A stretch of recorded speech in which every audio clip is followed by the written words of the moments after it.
रतिका, हम यहाँ पर हॉकी की बात कर रहे हैं। तो क्या तुम जानती हो कि 15 मार्च 1975 में भारत ने एकमात्र हॉकी वर्ल्ड कप अपने नाम किया था। बिल्कुल सिमरन, हम ये कैसे भूल सकते हैं कि 48 बरस पहले जब वर्ल्ड कप फिनाले में भारतीय हॉकी टीम पाकिस्तान के खिलाफ मैदान में उतरी थी तो पूरा भारत देश रेडियो पर अपने कान लगाए बैठा था और हर भारतीय खिलाड़ी के मन में बस एक ही बात थी कि इस बार तो जीत कर ही आना है। बिल्कुल रतिका, और मुझे ये भी लगता है कि हमारे दर्शकों को ये बात अच्छी तरह से याद होगी कि 15 मार्च को 1975 में उस दिन पूरे देश में छुट्टी कर दी गई थी और मैच खत्म होने में केवल 15 से 16 मिनट का समय शेष था। और ऐसे में आखिरी विजयी गोल दागा था अशोक कुमार जी ने, जो है मेजर ध्यानचंद जी के सुपुत्र। तो चलिए फिर आपकी मुलाकात करवाते हैं डीडी मॉर्निंग शो में अशोक कुमार जी से। सर, आपका बहुत बहुत स्वागत है हमारे डीडी मॉर्निंग शो में।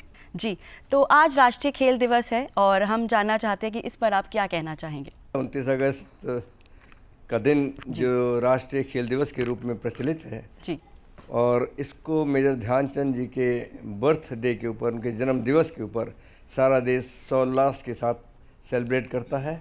सारे देश को एक मैसेज देना, एक जागरूकता पैदा करना, बच्चों के अंदर खेलों के प्रति और आगे बढ़ने की कोशिशें करना, उन पेरेंट्स को मोटिवेट करना कि अपने बच्चों को खेल में भेजें। तो इस दिन का सही उद्देश्य यही रहा है इसको करवाने का।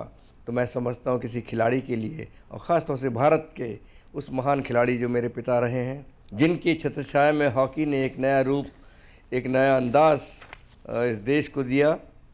बिल्कुल सर, और अपने जीवन के सफ़र में ऐसे बहुत से खेल हैं, जो बहुत से मैचेस हैं जो आपने खेले होंगे, लेकिन क्या कोई ऐसा मैच जो बहुत ही यादगार हो, आपके दिल के करीब हो, उसके बारे में हमें दर्शकों को आप और जानकारी दें। देखिए, मैच तो बहुत खेले हैं भाई, अच्छा मैच निकालना कोई ऐसी बात नहीं होती है। लेकिन अगर मैं कहूँ कि मेरे जीवन का सबसे अच्छा मैच 1975 वर्ल्ड कप का रहा है। खेले सभी मैच उसी लिहाज से हैं, लेकिन उसमें हमको जीत मिली है तो मैं उसको अच्छा कहने की कोशिश कर रहा हूँ। उस दिन पर्टिकुलर पाकिस्तान के ख़िलाफ़ हम दोनों, गोविंदा और अशोक कुमार, अगर पाकिस्तान की टेरिटरी में उनके क्षेत्र में हम अटैक करते हैं और वहाँ से हमारा कोई भी मूवमेंट ख़राब होता है तो हम दोनों वहाँ खड़े नहीं होंगे। हम दोनों अपने 25 गज में वापस दौड़ कर जाएंगे। ये एक बहुत मेहनत का काम था, बहुत समझ का काम था, लेकिन ऐसा ही होता है पूरे मैच में। अगर गोविंदा से बॉल ख़राब हुई है तो मैं पहले भागा हूँ, और अगर मुझसे बॉल ख़राब हुई है तो गोविंदा पहले भागे हैं पीछे की तरफ डिफेंस के लिए, और उसमें मैं भी भागा हूँ। तो हम दोनों मिलके 5 और 2 7, गोलकीपर 8। तो इस तरह के हमारी चीज़ें होती रहीं, और हमारी टीम का ये जो टैक्टिक्स आपस की हमारी बनाई हुई तो वो बड़ी कारगर सिद्ध हुई। हमने पाकिस्तान के अटैक हमने रोकने शुरू कर दिए। वो हमको बॉल देते थे, हमने लेकर सीधा मैंने लेकर गोविंदा को फेंक देनी, या गोविंदा को मिली तो गोविंदा ने लेकर मुझे फेंक देनी बॉल, और हम 2 मूवमेंट के अंदर अपोनेंट की टीम में आ जाते थे। तो ये टैक्टिक्स बड़ी हमारी कारगर सिद्ध हुई।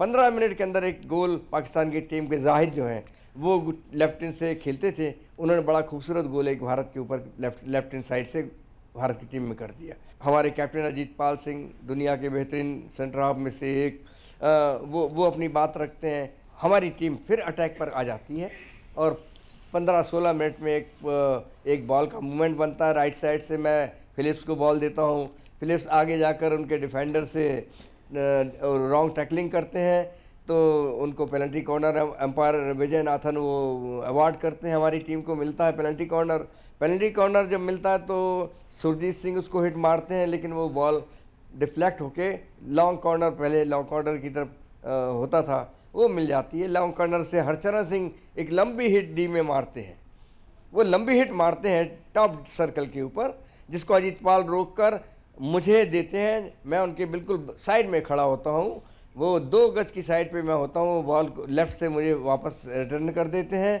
पाकिस्तान के 2 खिलाड़ियों को मैं अपनी ड्रिबलिंग से, अपने डॉस से उनको बीट करके आगे की तरफ मूव करता हूँ। उस 16 गज की डी के अंदर मैं अंदर जाता हूँ, और राइट साइड में फिलिप्स मेरे साथी खिलाड़ी होते हैं, उनको मैं धीरे से पास ग्राउंडेड बॉल उनको देता हूँ। फिलिप्स उस बॉल को लेके थोड़ा सा आगे बढ़कर गोलकीपर के 4-5 गज सामने वो बॉल मुझे बिल्कुल ग्राउंडेड बॉल फेंकते हैं। मैं उस बॉल के ऊपर फ्लिक से, कलाइयों के ज़ोर से उस बॉल को पुश करता हूँ गोल के अंदर, और बॉल जो है वो गोल पोस्ट के अंदर ट्रायंगल के ऊपर लगती है, कोने के एक पट्टे पे लगती है और बोर्ड के ऊपर लगकर उतनी ही तेज़ी से बॉल बाहर निकल आती है, क्योंकि बॉल जो ट्रायंगल पे जब बॉल लगती है तो उसका फोर्स ख़त्म नहीं होता है, वो बढ़कर निकलती है। अंपायर की समझ में नहीं आता, वो 1 सेकंड 2 सेकंड के लिए रुक जाता है। मैं पशु पे इसमें कि विसिल क्यों नहीं बजी, इसमें उधेड़ बुन में मैं अपने को मोड़ता हूँ, और जैसे मोड़ता हूँ तो अंपायर की समझ में फिर आता विजयनाथन साहब की, और वो एक लंबी विसिल बजाते हैं जो गोल का संकेत होती कि भारत की टीम ने गोल कर दिया है। वाह। अगले 16 मिनट हमारी भारत की टीम के लिए ऐसे थे, आप समझ सकते हैं बिल्कुल। कि वो 16 मिनट किस तरह निकले होंगे। पूरी भारतीय टीम जिस पर पाकिस्तान का अटैक शुरू हो गया, और टीम हमारी 16 मिनट निकालती है, और जब आखिरी हुटर बजता है और जसदेव सिंह साहब की कमेंट्री के लफ्ज़ जो मैं सुनता रहता हूँ, जब कभी हॉकी के बारे में वो कमेंट्री में सुनता हूँ तो सरदार जसदेव सिंह की वो आवाज़ सुनाई देती है, और इस तरह भारत ने पाकिस्तान को 2-1 से हराकर वर्ल्ड कप अपने नाम कर लिया। तो वो जो शब्द हैं और वो मोमेंटम है जो हम जीतने के बाद उस मैदान में किस तरह हम खुशी मनाते हैं, आपस में सेलिब्रेट करते हैं, टॉप ऑफ द वर्ल्ड, वो एक सीन ही अलग होता है जब आप कोई टूर्नामेंट जीतते हैं।